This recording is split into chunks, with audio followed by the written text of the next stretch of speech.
These rise in attacks on what we use to create trust. We trust a web server, or we trust a database server.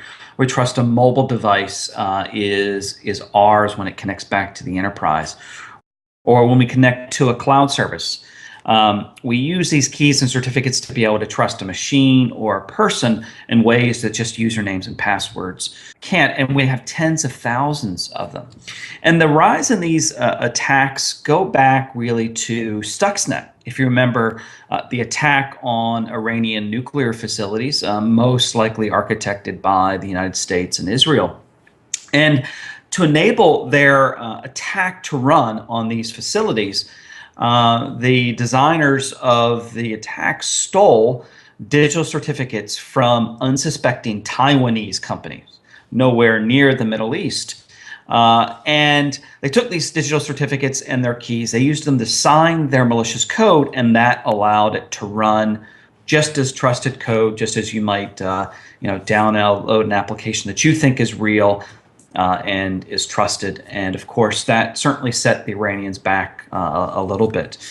So we've seen a continued rise in these types of attacks. I mean, I think, as we all know, with any type of criminal element, they see what other criminals are doing and they think, wow, that actually works.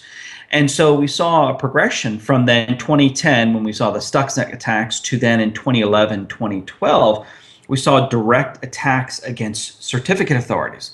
Those organizations that we trust either internally or externally. In these cases, they were external. The third-party service providers who provide us digital certificates, the ones that we use on our web servers when you go and you see the little padlock in the browser, the ones that we install in our code and our application servers inside the enterprise. And we've seen that just a continued increase in the criminal interest in keys and certificates. These attacks probably are going to go up to 100, 200% quarter over quarter growth, just not year over year, but quarter over quarter, because the criminals are so interested in gaining trusted status, whether that being looking like our web servers, our administrators, or our trusted code. Gartner had some good recommendations. They put together a piece of research that was called Living in a World Without Trust. All the way back in 2012, thinking that if these attacks start to rise, we're going to be put in a seriously compromised state. So, some really simple things Gartner suggested. They said, well, you know what, go ahead and survey and find all your keys and certificates. Know what's supposed to be trusted in your enterprise. Just don't guess. We've seen sometimes organizations, they'll actually have a spreadsheet that has just a few, which they think are the most important.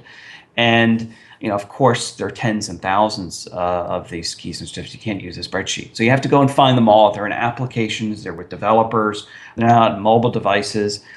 Find them all, and then actually secure the keys with those that are used. So make sure that you know where those keys are, that you're changing those keys, because that's the thing. Once an attacker steals a key, it's still valid until you change it. And then what, again, might sound simple, but Gartner knows is not happening, is actually enforce the policies that you have. Actually put in place security controls to enforce the policies.